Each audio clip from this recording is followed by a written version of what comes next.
नमस्कार, मैं डॉक्टर अमित भारद्वाज आप सभी का साप्ताहिक मौसम चर्चा में स्वागत करता हूं। आज की तारीख है 7 नवंबर। तो जैसा कि आप देख सकते हैं पिछले हफ्ते के दौरान कोई भी मेजर सिस्टम रिपोर्ट नहीं हुआ है। जो साइक्लोनिक सर्कुलेशन बने हैं वो हमारे extreme southern peninsula of India में ओशन साइड में ही कन्फाइन रहे हैं, जो हमारा कोमोरिन रीजन के और गल्फ ऑफ मन्नार के आसपास के इलाके हैं। आप यहाँ डिफरेंट डेट्स के साथ उसको देख सकते हैं। जो हमारा एक सिस्टम हमारा south east bay of Bengal में 4 तारीख को जो बना था वो नियरली वेस्टवर्ड मूव करके 5 और 6 तारीख को वो south west bay of Bengal और उसके आसपास के इलाकों में है। अगर हम नॉर्थ ईस्ट ऑफ इंडिया की बात करते हैं, एक साइक्लोनिक सर्कुलेशन 31 तारीख को बना था और नॉर्थ ईस्ट और उसके आसपास के इलाकों में। तो ये हमारे लास्ट वीक के सिस्टम्स हैं। क्योंकि कोई मेजर सिस्टम रिपोर्ट नहीं हुआ है तो आप यहाँ पर देख सकते हैं जो वेरी हैवी रेनफॉल अमाउंट है, जो 11 सेंटीमीटर से लेकर 20 सेंटीमीटर का जो अमाउंट है वो केवल केरला और तमिलनाडु के कुछ डेट्स पे ही मतलब इन डेट्स पे ही रिपोर्ट किया गया है। और जो रेनफॉल की जो एक्टिविटी कन्फाइन रही है, अगर हम लास्ट हफ्ते के दौरान देखें, आप यहाँ कलर डॉट्स में देख सकते हैं, वो extreme southern peninsula of India में, जहाँ पे केरला और तमिलनाडु के कुछ इलाकों में वेरी हैवी रेनफॉल का अमाउंट दर्ज किया गया है। वेरी हैवी रेनफॉल अमाउंट मतलब जो 11 सेंटीमीटर से 20 सेंटीमीटर के बीच में जो रेनफॉल अमाउंट दर्ज किया है। तो आप देख सकते हैं जो येलो डॉट में दिखाया कि केरला और तमिलनाडु के कुछ इलाकों में वेरी हैवी रेनफॉल रिपोर्ट हुई है 3 तारीख को, और ऑरेंज डॉट में तमिलनाडु के कुछ एक इलाके पे वेरी हैवी अमाउंट स्टेशन पे very heavy amount rainfall report किया गया है। राइट फिगर में आप डॉट से देख सकते हैं जो एक्यूमुलेटेड 7 डेज का अमाउंट है, और इन डॉट्स से आप देख सकते हैं कहाँ पे हमारा light to moderate to heavy, और जो अमाउंट रिपोर्ट हुआ है वो आपके डॉट्स में आपको इसमें देख सकते हैं। तो ये पिछले 7 दिन के दौरान जो हमारा रेनफॉल रिपोर्ट हुआ है वो फिगर है। अगर हम आगे चल के अगर मेट सब डिवीजन वाइज बात करते हैं तो पिछले हफ्ते के दौरान अगर हम देखते हैं तो हमारा जो केरला रीजन है वहाँ पर मोस्टली नॉर्मल रेनफॉल रिपोर्ट हुआ है, और रेड कलर में आप देख सकते हैं जो रीजन है तमिलनाडु कर्नाटका रीजन में डेफिशिएंट रेनफॉल रिपोर्ट किया है। और अगर येलो कलर की बात करते हैं जिसमें लक्षद्वीप और हमारे most part of the southern peninsula India, जिसमें हमारा मध्य महाराष्ट्र, मराठवाड़ा और हमारा उड़ीसा, कोस्टल आंध्र प्रदेश के कई इलाके हैं, बिहार, झारखंड और गैंजेटिक वेस्ट बंगाल, और हमारा नॉर्थ वेस्ट ऑफ इंडिया के जो जम्मू कश्मीर एंड लेह लद्दाख जो रीजन्स हैं और उत्तराखंड रीजन है, वहाँ पर हमारा लार्जली डेफिशिएंट रेनफॉल हुआ है। नॉर्थ ईस्ट ऑफ इंडिया में हमारा लार्जली एक्सेस रेनफॉल रिपोर्ट किया है, और हमारा जो अरुणाचल प्रदेश है वहाँ पर हमारा नॉर्मल रेनफॉल रिपोर्ट किया है। एनएमएमटी रीजन हमारे डेफिशिएंट रीजन में अगर हम सीज़न की बात करें जो 1 अक्टूबर से 7 नवंबर के बीच का है, तो जो रेनफॉल मोस्टली रही है वो सदर्न पेनिनसुला ऑफ इंडिया में और हमारा जो वेस्ट कोस्ट ऑफ इंडिया है वहाँ पर रही है, जहाँ पर एक्सेस टू लार्ज एक्सेस हमारा गुजरात रीजन, कोंकण एंड गोवा के कुछ रीजन्स, साउथ इंटीरियर कर्नाटका और रायलसीमा के कुछ पार्ट में हमारा लार्ज एक्सेस रहा है। अगर हम नॉर्थ ईस्ट ऑफ इंडिया की बात करते हैं वहाँ हमारा excess to large excess amount हमारा रिपोर्ट हुआ है गैंजेटिक वेस्ट बंगाल, आसाम, मेघालय, अरुणाचल प्रदेश में।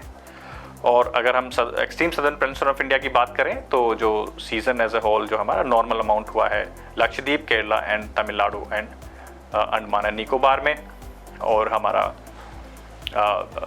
ईस्ट वेस्ट मध्य प्रदेश और मध्य महाराष्ट्र और हमारा जो नॉर्थ इंटीरियर कर्नाटक है वहाँ पे नॉर्मल अमाउंट रिपोर्ट हुआ है। रेड कलर में आप देख सकते हैं सीजन एज अ होल वहाँ पे डेफिशिएंट हुआ है, जो सेंट्रल पार्ट ऑफ कुछ पार्ट राजस्थान के मतलब रिपोर्ट किए हैं।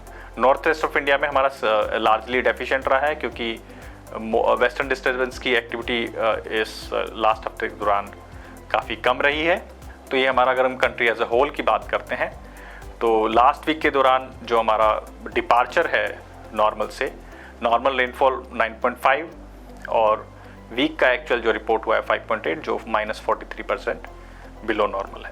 और अगर हम फुल पीरियड की बात करते हैं कंट्री एज अ होल तो ये जो हमारा डिपार्चर है 4% बिलो नॉर्मल है। तो ये हमारे आज का जो सिस्टम है वो आपको बताए गए हैं, जो हमारा डेली वेदर में डिस्कशन ऑलरेडी हो चुका है, तो हम आपको इसमें वीकली लिंक जो डेली वेदर के लिंक्स है वो शेयर कर देंगे। तो मोस्टली जो सिस्टम जो अभी अवेलेबल है वो हमारा north east of India, NMMT region और south west of bay Bengal, और एक आप ट्रफ भी देख सकते हैं यहाँ पे कन्फाइन है, और ये हमारा जो 7 डेज़ की जो फोरकास्ट हमने बताई है वो एक्सट्रीम पेनिनसुला ऑफ इंडिया में है, मोस्टली केरला एंड तमिलनाडु के आइसोलेटेड लोकेशंस पे कन्फाइन है। अगर हम पास्ट हफ्ते के दौरान अगर हम टेम्परेचर की बात करते हैं, पिछले हफ्ते के दौरान जो हमारा मैक्सिमम और मिनिमम टेम्परेचर है, तो जो हाईएस्ट मैक्सिमम टेम्परेचर जो रिपोर्ट हुआ था वो राजकोट गुजरात रीजन में 4 नवंबर को हुआ था, और लोएस्ट मिनिमम टेम्परेचर जो है 13.1 डिग्री सेल्सियस वो हमारा दिल्ली रीज में रिपोर्ट किया है लास्ट हफ्ते के दौरान। तो ये जो स्लाइड है इसमें बताया गया है कि जो हमारा एक्सटेंडेड रेंज फोरकास्ट की जो रेनफॉल अमाउंट है वो अगले हफ्ते के दौरान कैसी रहेगी।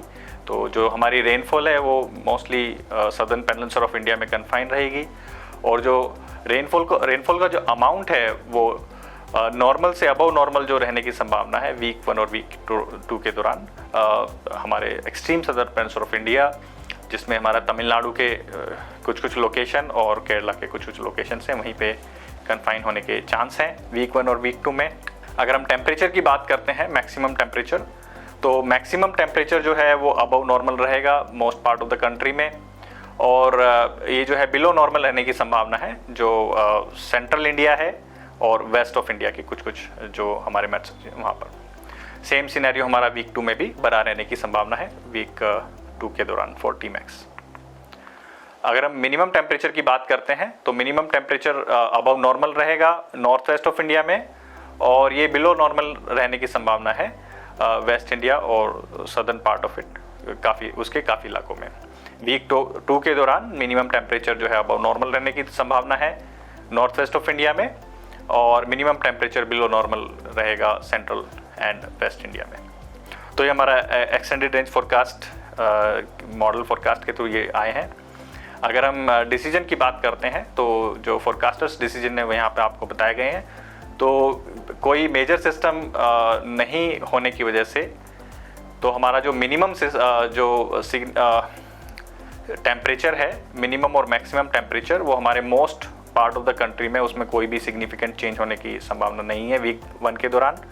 और जो हमारा रेनफॉल जो एक्टिविटी है वो mostly extreme southern peninsula of India में कन्फाइन रहने की ज़्यादा संभावना है। वीक 2 के दौरान एक फीबल वेस्टर्न डिस्टर्बेंस के बनने की संभावना है वेस्टर्न हिमालयन रीजन में, जिसके द्वारा जो है extreme north west of India में आइसोलेटेड रेनफॉल और स्नोफॉल होने की भी संभावना बताई है। वीक 2 के दौरान जो है रेनफॉल जो है नॉर्मल से अबव रहने की संभावना है south east peninsula of India और कश्मीर एंड में, और नॉर्मल रहने की संभावना है बाकी रेस्ट ऑफ इंडिया में। टेम्परेचर की अगर हम बात करते हैं वीक 2 के दौरान, तो ये टेम्परेचर जो है वीक 2 के दौरान उसके कम होने की संभावना है in most part of India में। साइक्लोजेनेसिस की अगर हम बात करते हैं जो हमारा मॉडल फोरकास्ट के थ्रू, और एक्सटेंडेड रेंज जो आउटलुक है हमारे साइक्लोजेनेसिस की, वो आप इस फिगर में देख सकते हैं कि वहाँ पे साइक्लोजेनेसिस हमारे किसी भी बेसिन में होने की कोई संभावना अगले 2 हफ्ते के दौरान नहीं है। तो आज के लिए बस इतना ही। आप हमारी अपडेटेड जानकारी हमारी वेबसाइट से प्राप्त कर सकते हैं। आज के लिए बस इतना ही। नमस्कार, धन्यवाद।